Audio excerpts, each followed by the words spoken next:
for Bring Your Own Lunch. Personal stories about the business with my daddy, Dave T. Koenig. All right, come on in, have a seat. Welcome. This is the Bring Your Own Lunch podcast at BringYourOwnLunch.com, the magic of iTunes, the majesty of Stitcher, and however you found your way to download this podcast, I thank you. As you heard at the top, my name is Dave T. Koenig. I'm an actor, writer, director, producer, comedian, all-around swell dude. I should have kept my mouth shut about the snow last week. And of course, I'm the host of the podcast you're listening to right now. BYOL is the hashtag you can use if you want to give us a shout out on social media. We're out there, Facebook.com/BringYourOwnLunch. You can follow us on Twitter at BYOL Podcast. You can look us up on Instagram. Bring Your Own Lunch is the name we're on that one. And you can go to our own website, BringYourOwnLunch.com, to get all the information about the guests, past, present, and presumably future of this program. You can also send me a personal email, Dave@BringYourOwnLunch.com. And of course, we're on iTunes and Stitcher, and we'd really love it if you would go there and rate, review, and of course, subscribe to this podcast that you're listening to. Because the more people who are involved, the more fun it is. And every week we try to bring you somebody who is in the world of entertainment and somebody who I know and somebody who I think is great and somebody I wish you knew more about if you don't know a lot about them already. And this week is no exception. My guest this week is actually a little something different. I'll tell you about her in just a second, but as you may have heard, there was some snow again in the Northeast, and once again, some of my plans kind of got scotched. So I found myself kind of snowed in, not entirely snowed in, but snowed in enough so that I had to kind of, think outside the box for this week's podcast. And I thought it was a good opportunity to go talk to somebody who is bathed in sunshine right now, and I called out to my friend Christina Jacquelyn Calph out in L.A. She's a native New Yorker from a little town just south of Buffalo, but she is right now living in L.A. and living it up, and she is fascinating. She's somebody who's a real go-getter, somebody who is a self-motivator, somebody who is a self-producer, somebody who's putting her own work out there. Of course, she's an actor. She's been in the remake of Arthur. She was in Tower Heist with Ben Stiller.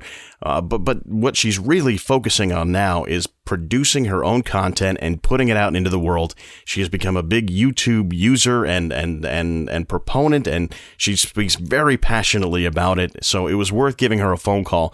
Generally, I like to do these interviews in person, and I really wanted to do an in-person one with Christina, but she's just all over the place. She was on the East Coast, she was on the West Coast, she was on the East Coast, she was on the West Coast. So I was just happy to catch her for a moment where we can have a conversation. Even though it was over the phone, I'm happy to have had a conversation with her. And I think she's got so much energy and so much passion about what she's doing that it doesn't matter where she is, whether she's on the phone or in person. I think it comes through how much she brings to the table, and it was a lot of fun talking to her. So I'm excited about bringing you that conversation. As for me, I got a couple things I wanted to say. First of all, I wanted to say thank you to Cheval John. He is the host of a podcast called What's the Word that you can find on Blog Talk Radio /Vallano Media. That's VALLANOMEDIA. And I was a guest on his program a few days ago, and a really nice guy, and he's doing a good job with his podcast. So it was fun being on the other side of the microphone, as it were, being the guest as opposed to the host. His podcast is all about people who are successful in their respective careers. Don't know why he's asked me to do it, but okay. And he wanted to find out what motivates people, and those were the questions, the basis of the questions he asked me, and it was a great conversation, and I hope you will check him out and check out the rest of his guests and the rest of his episodes, and if you have a chance, go check out the one that I was on. Also, wanted to talk about relationships. Christina and I talk a bit about relationships and how meaningful they are to really achieving a lot in the entertainment field, or really any field, because the acting world, the performing world, is no different from almost any other career. It's all about relationships. And last week I had the opportunity to remind myself why those relationships are so important. I had a day where I had 2 auditions scheduled in the city, and one was a voiceover, the other one was an on-camera commercial. And as sometimes happens, things get a little screwed up. So I was at the on-camera commercial. That went a little long, which is okay. But it meant that my voiceover audition I was not going to make my scheduled time. And as I'm learning, as I continue to grow in the business, I understand how important those times are. So just to clarify, when you are going to an audition, you're given a specific time, show up at 11:40 or 12:50 or 3:20. It doesn't matter what it is, but that's the time they're expecting to see you. And sometimes it's really just random and arbitrary, but sometimes they have a very specific purpose for getting you there at that time. Maybe they're doing several different parts and you have to be there for the part that you're most appropriate for. So being there on time is important, and I've come to really appreciate and understand that, and have worked to make sure that I honor that idea. But every once in a while, things happen, and I have a good relationship with my agents. I gave them a little bit of a heads up. I said, "Hey, I'm still at this on-camera audition. I'm not going to really get there on time for my voiceover thing." So they smoothed it over and they made it so that I could arrive there. Megan at Abrams Artists, especially one of the assistants there, helped me out tremendously to make sure I could get there and still audition, even though I was going to be pretty late. I got there, and the guy who was running the audition, this guy named Andy Roth, and he was kind enough to allow me to audition. He didn't have to. He could have just said, "Hey, no, we're done. You missed your time. You're done." But Andy was really cool, and he was accommodating, and he was very nice about things. And so I couldn't have asked for a better experience given how difficult things were at the time. And when you have those kind of relationships, they're worth their weight in gold. I mean, I would hesitate to do anything to damage that relationship, knowing that maybe I don't get that job, but I had an opportunity that could have been just like pulled away from me, and it would have been totally justifiable. So that's my reminder to you is, build those relationships and build them for the right reason. Build them because you want to do good in this world, and honor the relationships that people have with you. So you never know when they could help you out. Sometimes people go to auditions and they'll chew out everybody and anybody who will listen because they're having a bad day or something didn't go quite right. But I don't see what purpose that serves. I think it's much more likely that if you are going to go start barking at people and acting like a big shot, people are going to say, "Well, next time you need something from me, forget it." And if you can treat people with respect and with dignity and kindness, I think you're not going to make it life worse for yourself. But every once in a while, like what happened with this voiceover audition, you might actually get somebody to extend a great act of kindness towards you in spite of your own screwing of things up. So thanks to Andy Roth over at Sound Lounge, which is a fantastic facility, by the way. All right, before we get to the interview, we want to thank, of course, Banooba.net, BANOOBA. Those are the folks that provide the music at the beginning, middle, and end of this show. They are awesome. Go check out their website, see where they will be playing live, because that's really where the top real Banooba experience can be found. But you can also download some of their music, and it's just good stuff. So I always want to make sure to thank them and let you know where that music's coming from, because it's a huge part of this show. And, yeah. So let's talk to Christina Jacquelyn Calph, all the way out there in LA, where it's sunny and there's no snow.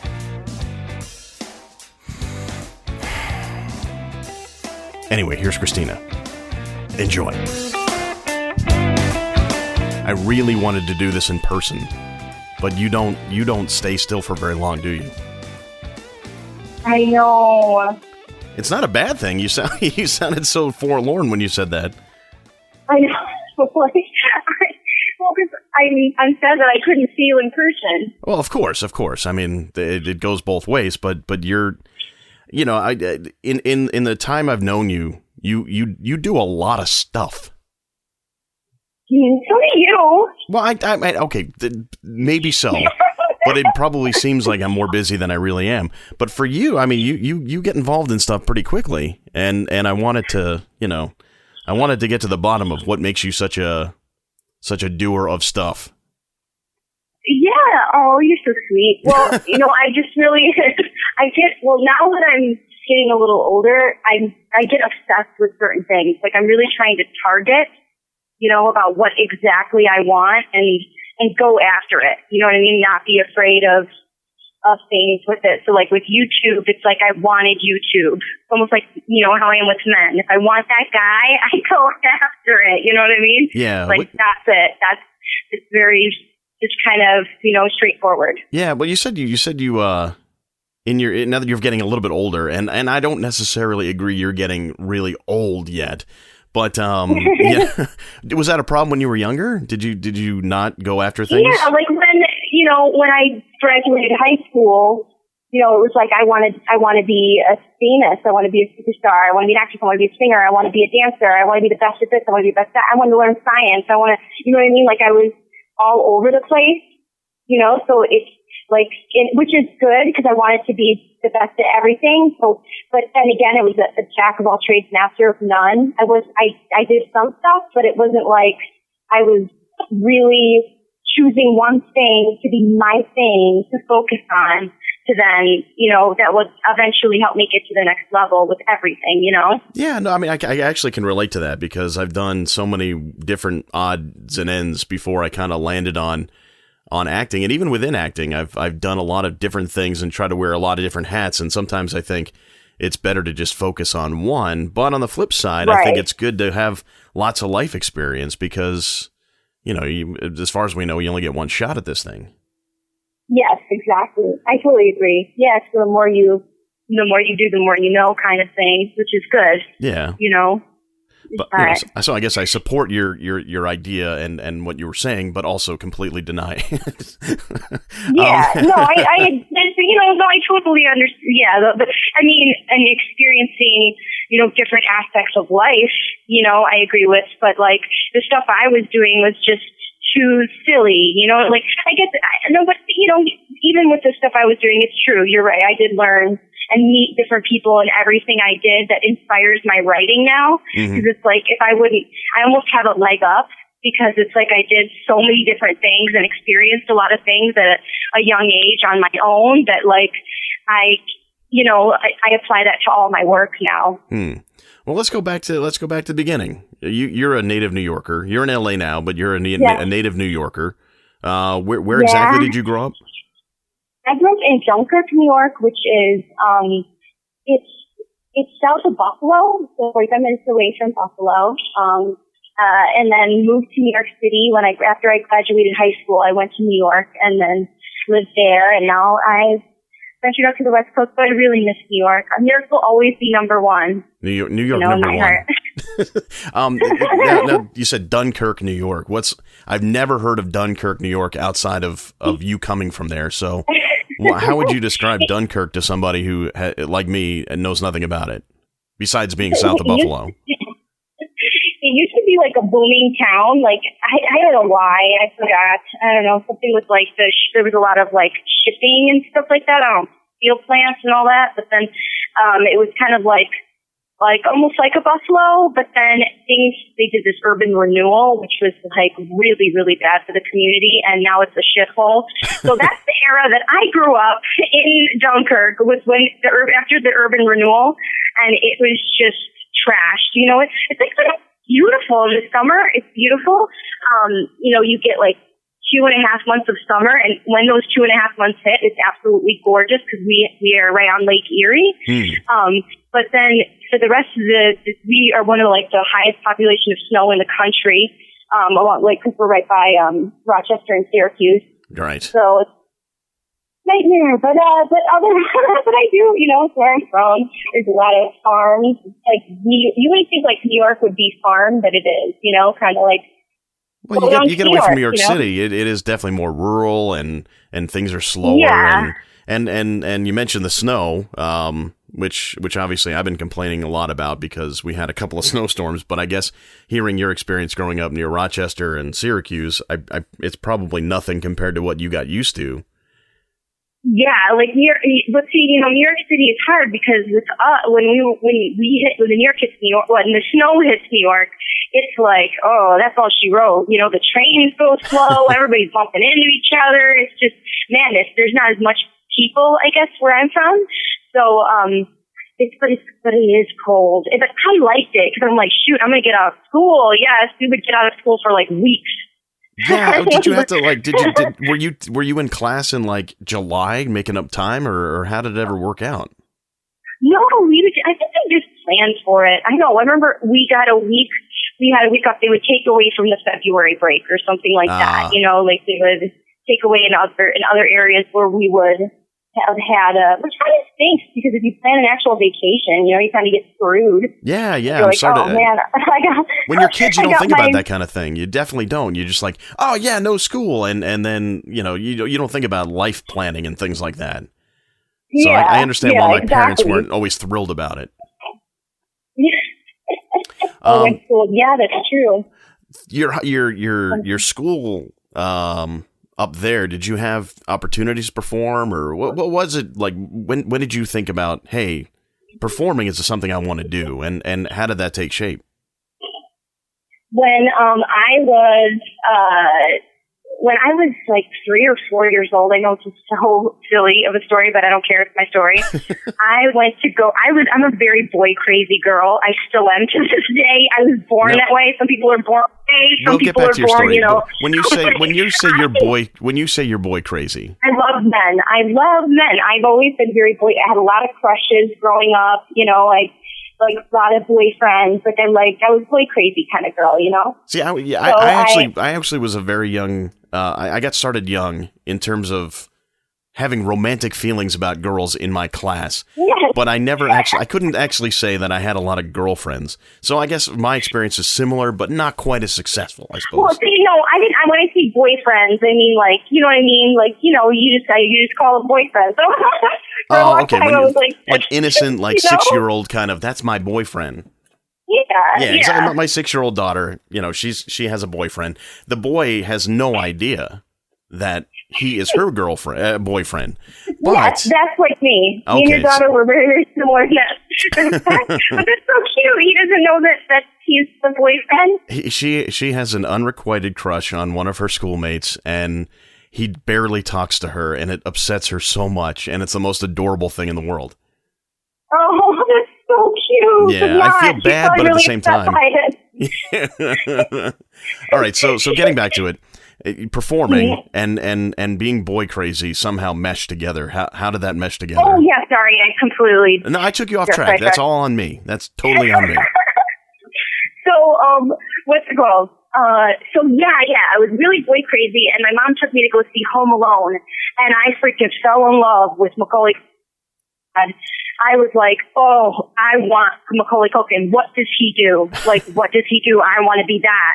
And she's like, he's an actor. And I only knew him as Kevin. You know what I mean? I want to be Kevin.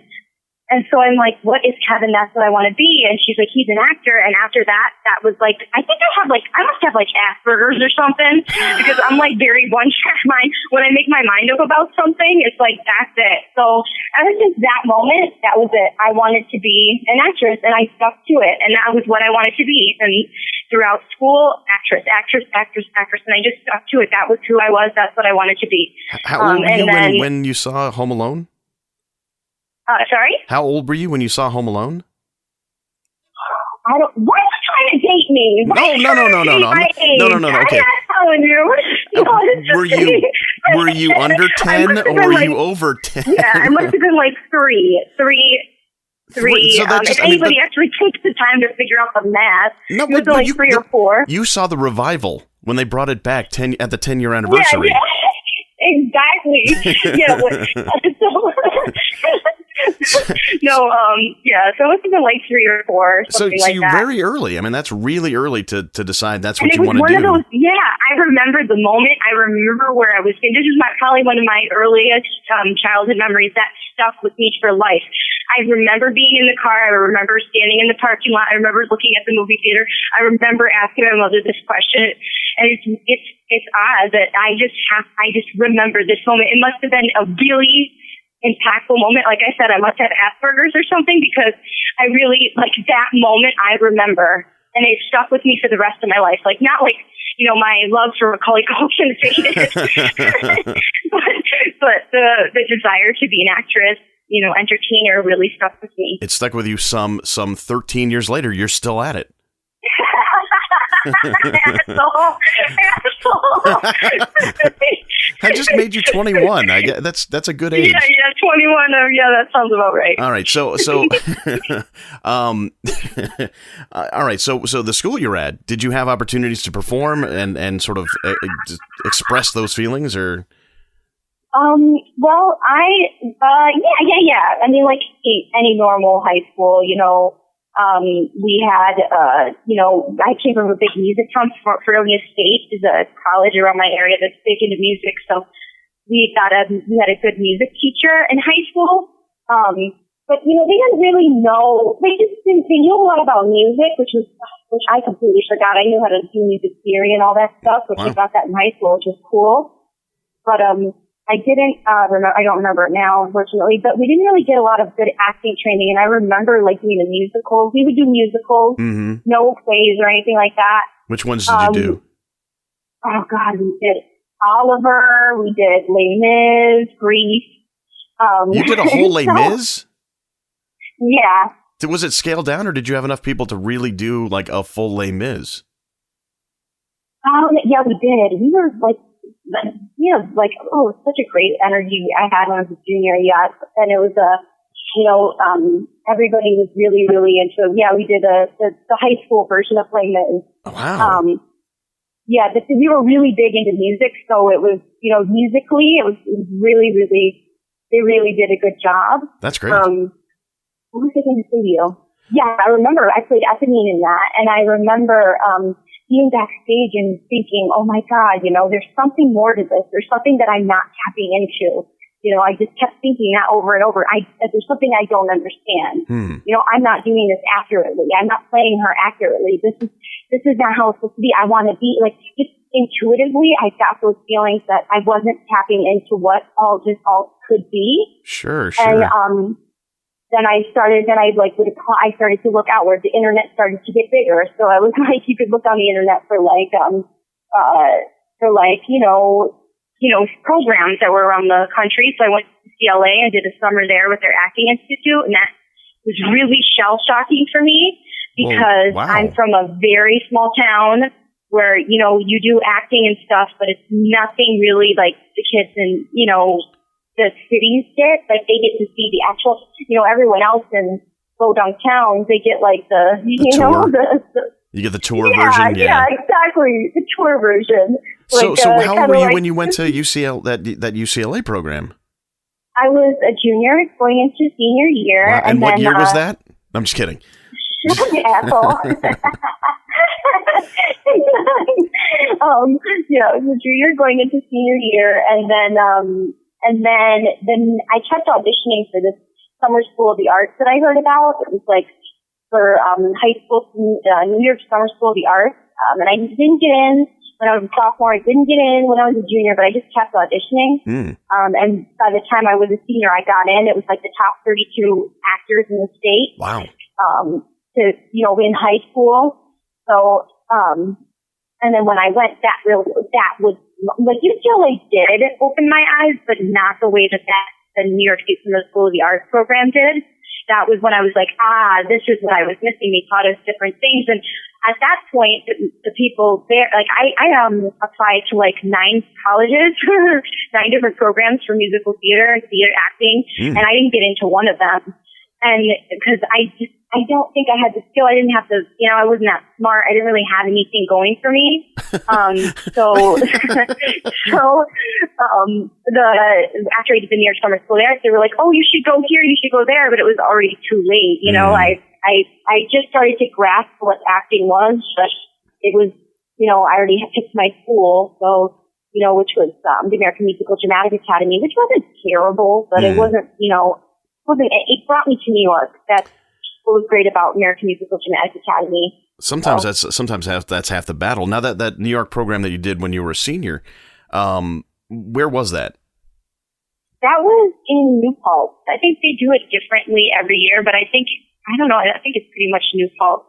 Okay, yeah. But, in New Paltz, New York, and that was life changing for me. What kind of stuff did they teach you? They taught us different methods. of acting, which I was like, what the hell is this shit? You know, like Sanford Meisner. At the time, I'm just like, wow, this is so freaking cool. And then, you know, Stanislavski, they were teaching that. They were teaching us a lot of Michael Chekhov. And it was like looking at things from an artistic point of view. Like, it was really, really cool, and getting in touch with, you know, approaching a character and how you should approach a character. And it was like things that, you know, I was competing with people that I wasn't the big fish in a small pond. I was a very tiny fish, microscopic, and these kids that I was amongst were like used to this, you know, being around. Like, a lot of them went to the performing arts schools in New York and stuff, and, you know, there was me. But the one difference that I had from a lot of these kids is drive. You know, and I wanted it. I could take failure over and over and over. And I think that propelled me eventually, you know, now that a lot of the kids drop out, yada, yada, you know, just having the drive and what's the word, you know, to like be able to fail all the time. Persistence. Yeah. Like kind of like being able to not let the rejection, you know, get to me.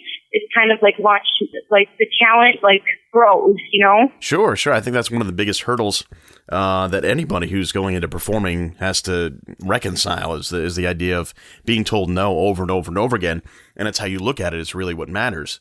I think it's really interesting to me that you said you played Eponine in Les Mis in school, and yet, you know, I don't know how many kids were in your graduating class. Let's say, how many kids did you graduate with? I graduated with maybe 100. Okay, so it's not. I mean, it's a small. Yeah, that's about the same size I went to. So it's. I'm not saying that you were a big fish in a big pond, like you were saying, but I think you were not also a small fish in a very small pond. I think what's interesting is that somebody who was in your position, who is the lead in a well-known musical, even in high school, might have the attitude of, oh, well, I've made it and I'm awesome, and all anybody has to do is just ask about me and I will be a star tomorrow. But you actually looked at it completely differently, which was to say, well, it took me a little bit to get like that, because I did act like that. Are you kidding me? I was fucking Eponine. Sorry, I hope I can curse. No, it's fine. I'm being completely honest. The FCC's not breaking it down. Because, you know, this is me after New York, now in LA, and being beaten up by the industry for, you know, a very long time now. This is me, you know, talking about it now. But when I was, you know, 17 playing Eponine, I was the shit, man. But even still, like, I didn't know. You had that idea in your head that you know, you needed to learn a lot more. So you still had that sense of, hey, I'm not capable of just walking in anywhere and saying I'm the best actor here. You had you had an internal drive to find out more. That is true. That is true. Yeah, that drive, like, of not really knowing I'm not doing this right. You know, something's not right. You know, because we would have acting rehearsal and the teacher would be like, oh, okay, we're going to run through all of the emotions. Now do happy and make a happy face. Now do sad and do a sad face. I'm like, this bitch. Even then, I'm like, this is not right. This isn't right. Was this teacher also like maybe the cafeteria monitor, or, you know? Yeah, I think she was the social studies teacher. Yes, so and she drew the short straw and had to direct the kids in the musical. Yeah. Exactly. Well, so you don't just think these freaking, well, now with technology, shit, I don't care where you are. You got research, you know, look on the internet, right? That's all you got to do. Read a goddamn book. And there you go. You know, your teachers are doing your job, really. You could do it. I totally agree. I know. I think there's so much available to people, but I think on the flip side, sometimes it can be overwhelming, and you can get a lot of bad advice too. So I honestly have no idea how anybody figures anything out anymore. I just knew how to do it terribly when I was young.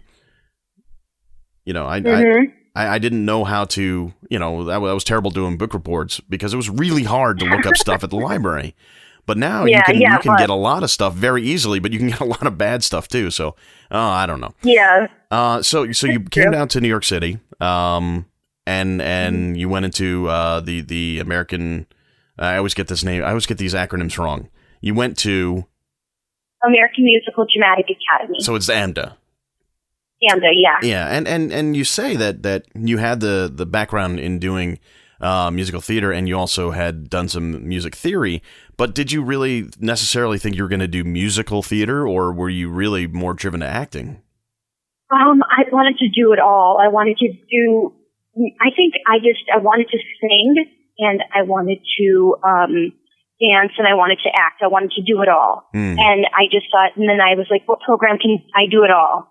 And then I was like, oh, musical theater. That allows you to sing, dance, and act, and they'll give you all training in all three. That's what I want. And then, but once I started, I started to just recently be honest with myself in regards to musicals, because I came out of AMDA and I did a tour, and I was like, ugh, the hell is this? It was a children's theater tour, and I was just like, it ended up being fun because of the other actors and stuff, but I was just like, oh, this isn't really for me.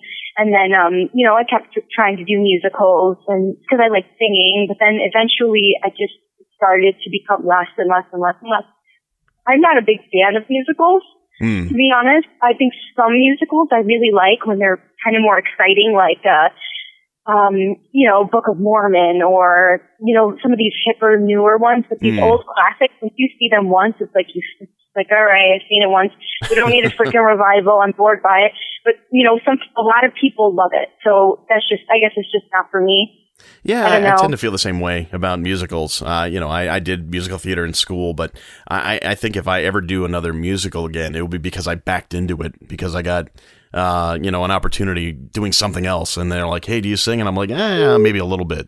But that was about it. Yeah. Yeah. Wait, you went to musical theater school? Well, no, my high school was a very good high school for theater. And we got decent training in high school. And what ended up happening is that we would do some pretty nice, well-produced musicals in the fall. And so I did those. And but I was never a musical theater kid. I didn't gravitate towards them in any way whatsoever. So, for me, I kind of felt like, there are ones that I really, really love, but the rest I'm like, it's nice that they're there, but it's just not necessarily something I want to do or necessarily go watch. But I think that's the beauty of the business we're in, is that there is so much. You can pick one slice of it and work on that. And it doesn't matter the other stuff necessarily. Yeah. So very true. How long was the AMDA program? It was like, I went through the summer because I was like, I wanted to get it done, and I wanted to hit the ground running. So I did. It ended up being like a year and 2 months. It was like a 2-year program. Okay. And then I moved to my apartment that I lived in for the rest of the time. I stayed there. I stayed in the same apartment because my landlord did not raise my rent, and I lived in Astoria when it was Greek, and then it became a hot spot. Go lucky me! And I had a 1-bedroom to myself, and my rent wasn't getting raised, and I was in a hot area, and it was really, really hard for me to leave freaking Queens. Let me tell you, and come to LA. But I did, because I was starting to get, stuck in a rut. I was losing that edge, I said, I could take rejection really well. After a while, I couldn't. I was having a really hard time dealing with the rejection of the business and just the bullshit. It was really starting to get to me. So come to LA. So I'm like, all right, you know what? I'm sick of this shit. I'm going to go to LA and experience it more. No. Well, I want to get into that. I want to find out exactly what it is like you are doing out there. But I do want to find out, like you said, you got to a point where you were kind of burned out in New York, but you had to start off. You said you wanted to hit the ground running. After you went to the AMDA program, what did you do? I mean, like, what path did you take, and did you know the first steps you wanted to take once you finished that program? I wanted to be a superstar. I wanted to succeed. I wanted to be, I wanted to be a working actor. And this is what, and everyone can tell you, and they can come up with like their shtick, like, oh, this is what I want and this is who I am, and they're really polished. But let's all fucking be real, all right? We all want to be goddamn famous, all right? We all want to be famous. Nobody, when you're 18 freaking years old and you're a girl from the Midwest or wherever, from New York, you want to be goddamn famous, all right? So that's the truth of it. And I think a lot of people have that attitude, want to be famous, want to be, on a TV show, want to do movies and be Angelina Jolie and all that shit. But, they want that. But then guess what? Realization comes in, and your friends will start getting movies and get really lucky. I had friends like, oh my God, Emily Kinney, holy shit. We did promos with her, and I worked with her in her last promo when she went on to go on to Broadway, and I was like, ooh, that's going to be me, because she's like a little bit older than me, so I was really excited. And as her career launched, I did all right, but like I didn't do as well. Now she had a recurring role on, what the hell was it called? Walking Dead. Right. So she's, now she's, semi-famous. People are like, oh, Emily Kinney's here. I'm like, this bitch, that's my friend, and like, but it's interesting, like, for me, as my journey, what ended up happening was I didn't hit fame. But I started to realize that I love this shit. I think that's what happens, is that you realize, you come to a point where like, okay, fame's not going to happen, or, I didn't get the movie. I didn't get the part. Then I have to reassess. Why am I doing this? Why am I doing this? Because I love it. You know what I mean? You have to. Absolutely. If I'm coming from a place of love, right, then I'm going to do things just to do things, because I like the script or I like the person. Like, that took a little bit of time too, but anyways, blah, blah, blah. So after AMDA, I did a tour. And I just remember another distinct moment where first off, I said, you know what? I want to do 100 projects. I don't care if it's paid or not. I want to do 100 projects each year. So, and I would count like, every time I would if I got cast in a play, every time I would do a play, it would equal one. Every time the show would go up, it would equal another day.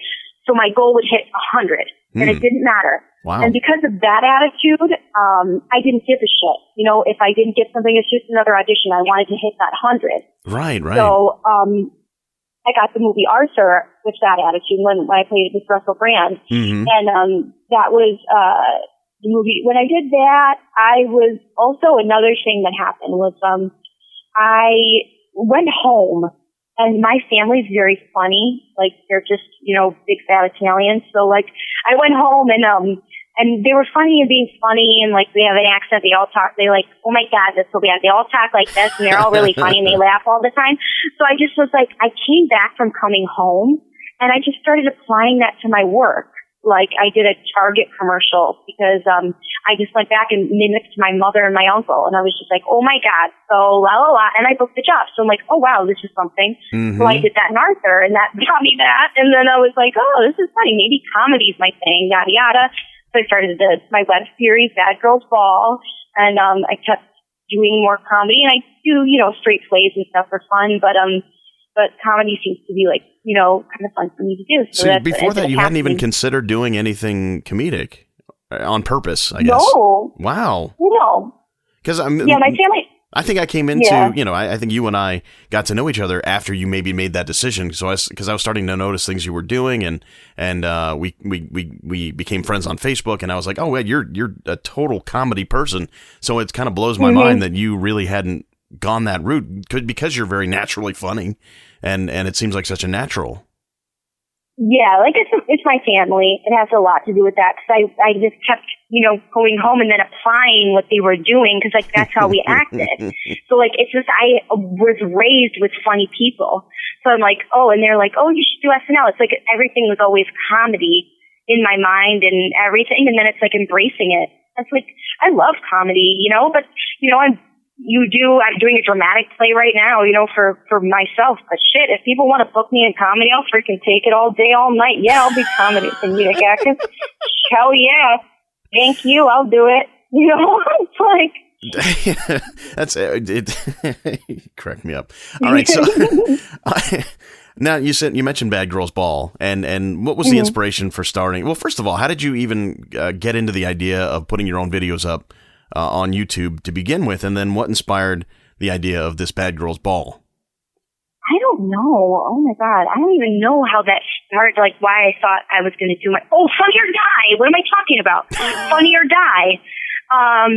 I got very upset, boy crazy. You remember? I'm very boy crazy. We have definitely established your boy craziness. Yes, I got very obsessed with Adam McKay. Adam McKay's a married man, but for whatever reason, I was very obsessed with Adam McKay. I'm like, not that I wanted to take him from his wife or anything, but just like everything he did, I wanted to be Adam McKay. So he ran a site, Funny or Die, with Will Ferrell, according to my, what I saw online. So I was like, you know what, I'm gonna try this, try doing videos on Funny or Die. So I started making videos and they started doing well. And then I don't know, I didn't really get YouTube.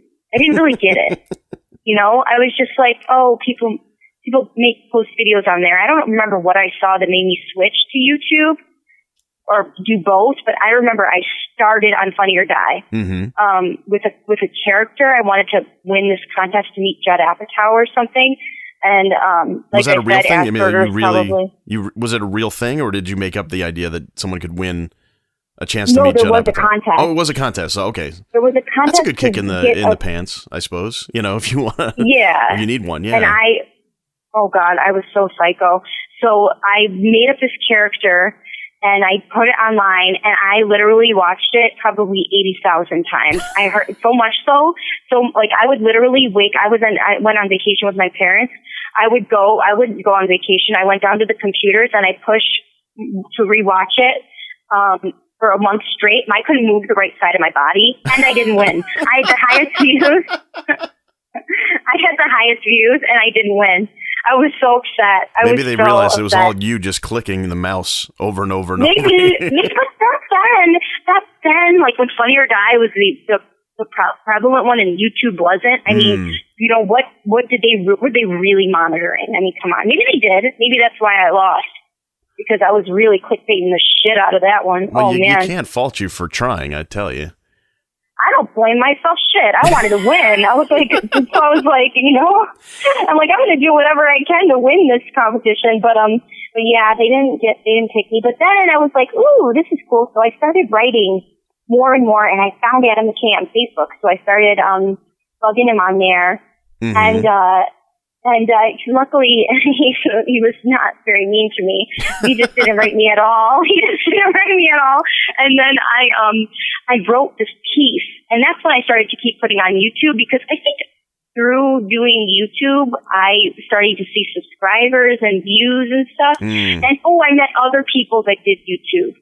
I met these Nija boys, and I was like in one of their videos, and they explained that I was like, why don't you do Funny or Die? And they're like, oh, because there's a limited audience. And I'm like, what? And then when I did Arthur, I met Brian McElhaney, who became a good friend of mine, who he was explaining to me YouTube. He got with William Morris because of his YouTube videos. And I'm like, what? Amazing. Yeah. And so they were opening my mind up. He was in Arthur with me because of his YouTube videos. Which is and crazy. I'm like, what is this? Yeah, so I started researching his YouTube content, and then he ended up getting a pilot with Comedy Central. I think he's working on a pilot with him now. He got his own show. I don't know if he got it or he's just doing a pilot, yada, yada. So then meeting these people kind of was like, oh, shit, I need to do this.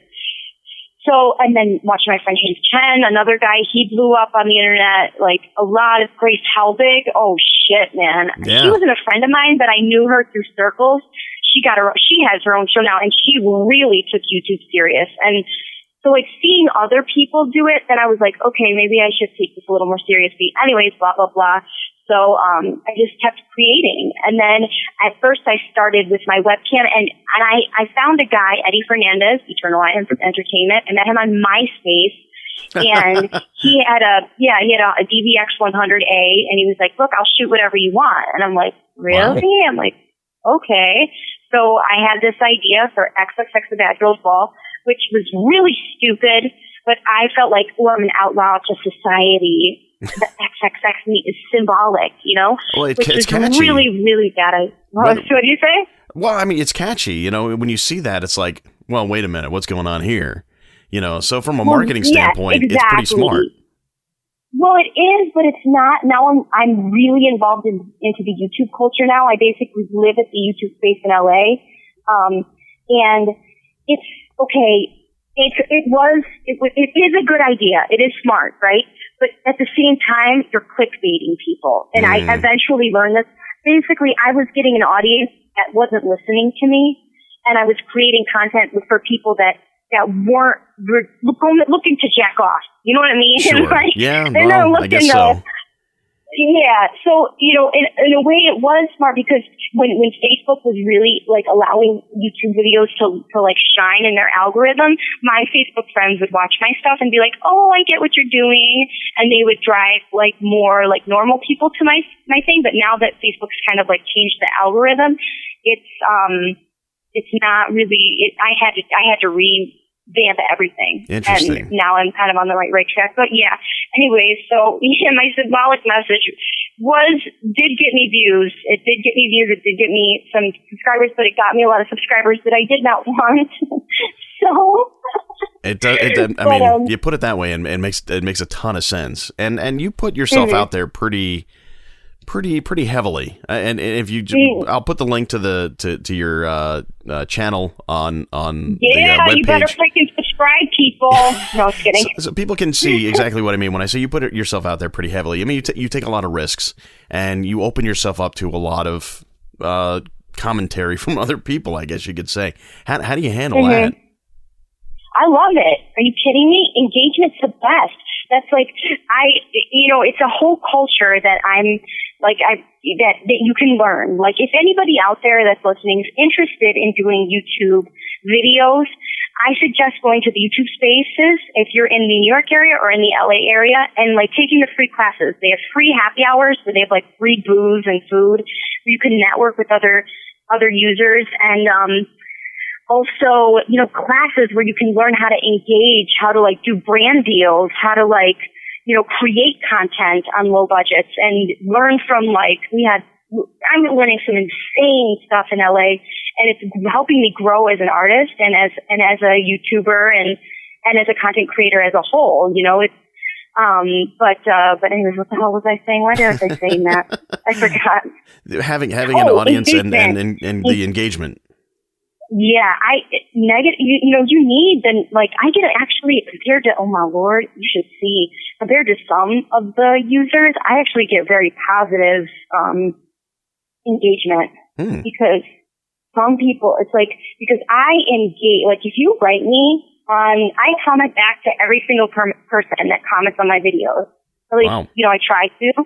Sometimes I miss a couple, but I will, if I post a video, I will respond back to every single person personally, negative or positive. Unless if you're Looney Tunes, and I'm not gonna, I'm not going to, but negative or positive, because you took the time to write something negative. And you know what? I appreciate that. I appreciate you taking the time because that only drives my watch time. That only drives the engagement of my video, which then in turn brings me more money in ad revenue. You know what I mean? Yeah. The more people engage on my content, the more I'm showing up in other people's feeds, and the more I'm going to get revenue from that video. So I love the negative feedback shit. It's a different world. It's not like I'm a business fucking woman now. Shit. I'm like, you sound like it. I mean, you're I'm learning a ton just sitting here listening to you talk about it. Now you mentioned you mentioned the YouTube space. Just quickly, what exactly is that, and how did you get to be somebody who almost lives there? Because I made the decision. I was, I did a couple big movies. I was in Tower Heist. I was in Arthur doing Comedy Central pilot, that did not get picked up. And in New York, I kind of hit a slump. I just was like, the agents I was working with, the one dropped me because, the one freaking dropped me because I had my own shoot. And I had my own shoot with like 14 actors and like a crew and everything, and I wouldn't go audition for a one line on Broad City. And I'm like, are you for real? Are you for real? Like, I'm not being an asshole. I have my own shoot to worry about. And then that's the representation I got in New York. So clearly I wasn't doing that well. I was not doing well in New York. I did well for a while, but then it's like I was giving my career I was putting my career in the hands of others. And that's not the game I wanted to sign up for. I don't want to put my career in other people's hands. You know, I'm not in it for fame really anymore. I am. Shit, I want to be famous. I'm not going to lie. But at the same time, I enjoy creating, and that is all me and my stuff. Now I'm in a, writing, I'm producing a pilot, like, that goes up weekly on my channel. The person who is the executive producer who's got final say on that shit is me. It's going up. It's got distribution. I'm monetizing on this content. Do you know what I mean? So it's like, I don't know what made me say that either. Oh God. See, this is why I wanted to have you on, though. Because you have all this stuff to talk about. I mean, you really have embraced this idea of putting your own stuff out there, and I'm a big proponent of that. And I think it's awesome to watch somebody who's not just deciding to go ahead and do it, but kind of thriving with it and seeing how it's kind of liberating to make your own stuff and put it out there and be the final say, because otherwise somebody else is going to be a final say in your career, like you said. And I think it's really great to see what you're doing with it. Now, the YouTube space itself, what does that provide? It's, okay, so if you have 10,000 subscribers or, above, you can use the facilities to edit videos and to shoot videos and use their equipment, which is, they've got hundreds of thousands of dollars worth of equipment that you are able to use. But if you don't have that yet, there's still a lot of other things that you can do. There's a lot of classes that you can take. There's the happy hours, the meetups, collaborating, stuff like that. But the YouTube space, I almost have 10,000, so I will be able to get access on my own. Right now, I edit and shoot for a very popular channel called Reckless Eating. Because through that, I'm able to experience a lot of the space with that channel. And, the opportunities are insane, and the community is really freaking cool. Like I'm working on a piece right now. I'm editing, a piece right now, and it's like, I don't know how to color correct very well, but one of my very good friends is an insanely talented editor who likes to get high, and he gets bored with editing his content. So what do? I'm like, hey, you want to help me? I know you're high. When he's in the high, especially when he's high, oh shit, I know I'm going to get that help. So I'm like, you know what? Hey, you want to come help me for a second? And then they help me and they teach me how to do these things. So it's like the community is great because you've got really, really skillful people all around you that, you don't want to bug them every 2 seconds because they have their own shit to do. But, for one thing, like, hey, can you just help me with this shot? Can you help me look at this and tell me what you think? They'll be like, yeah, why not? Like, why wouldn't you? You're meeting a new friend, and, it's really, really cool. Well, that's more networking, and that's more, adding to your own personal network and tapping into other people's networks. I think it's just smart. That's good business. Yes, yeah. I came out to LA. Why I did was, cause New York was fading for me a little bit, but I got a job with Reckless Eating. And I said to the guy, to one of the guys from Reckless Eating, I was just like, listen, I'm willing to change my whole life to work with you guys and really invest into YouTube. And he's like, all right. I'm like, okay, I'm letting you know I'm changing my whole entire freaking life. So you better not fuck me over. So basically, and he's like, okay. And then I did. I changed my whole life, and it was the best decision I ever made so far. I don't know. I don't want to jinx it, though. You never know. Well, I think you're on the right path. It sounds like it. I mean, just in terms of the conversation we're having now versus the one you and I had the last time I think I saw you in person, you were just sort of like getting to know this stuff, but it sounds like you really got a handle on it. It's pretty cool. Yes, it's like consistency is key. And now I post every week. It's like I've made this my full-time thing. I'm really investing into it. It's because I'm taking a chance. I might be wrong, but I think it's worth it. Good for you. You want to plug your play? My play. Well, if you're in the LA area, I'm a part of the theater company called Sky Pilot. You can go to www.skypilottheater with the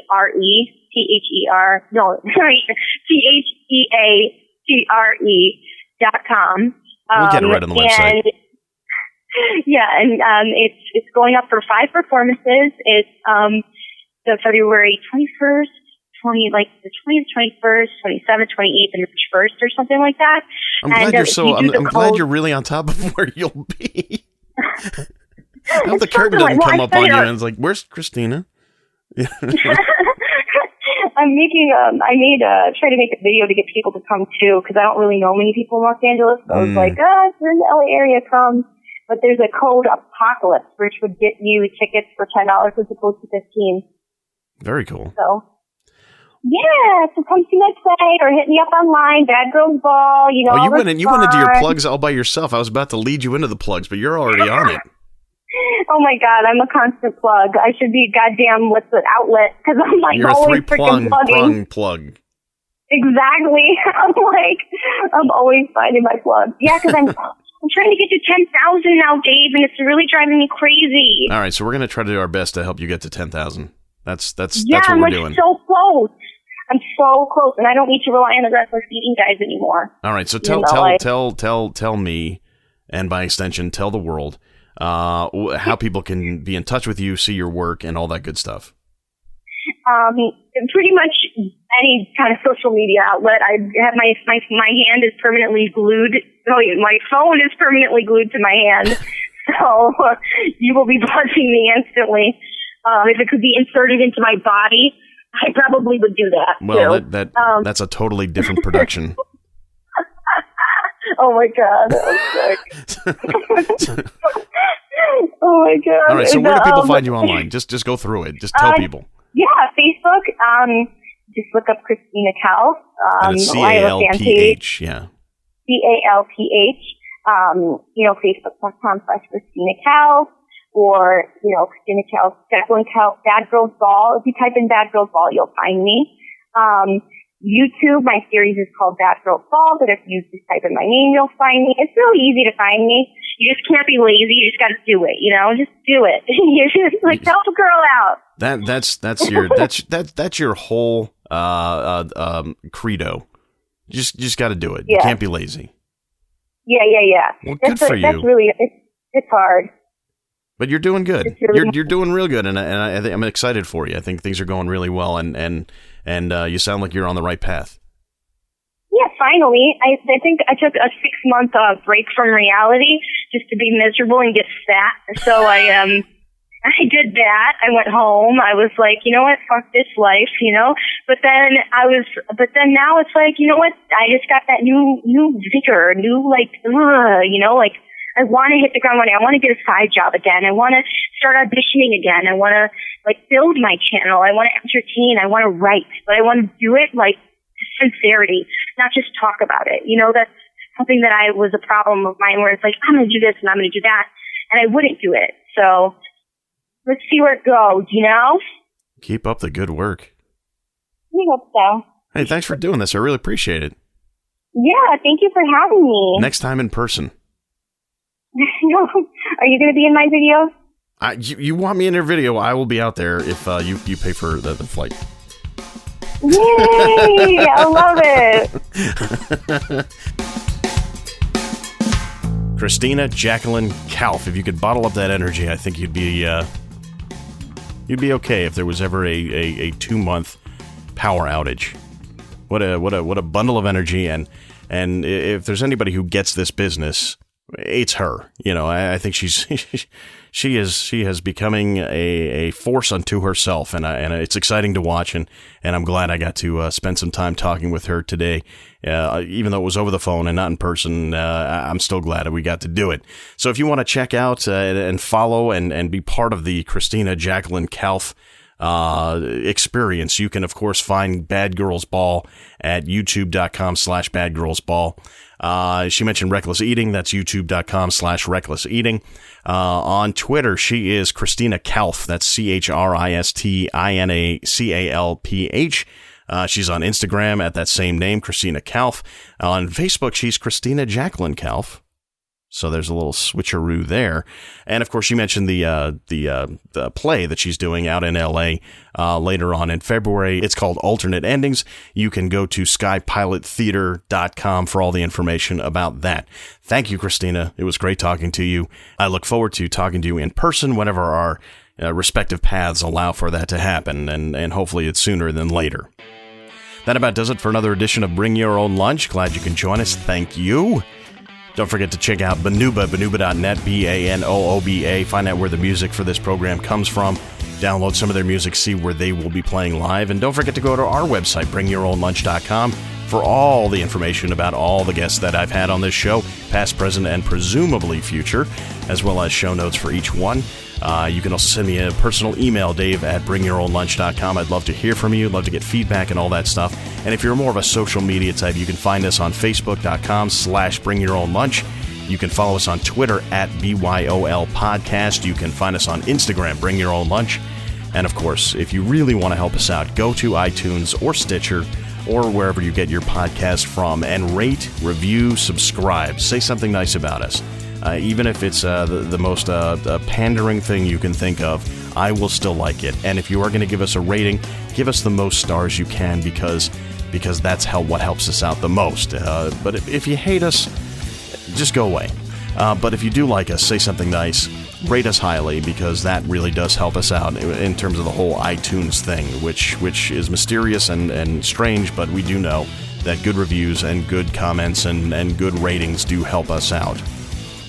Stay tuned for Jimmy Jack's Cow Punch Hour, followed by Mansoor and the Fish. And until next week, when I have another great guest lined up, this is Dave. I'll see you next Tuesday. Do I have to shovel again?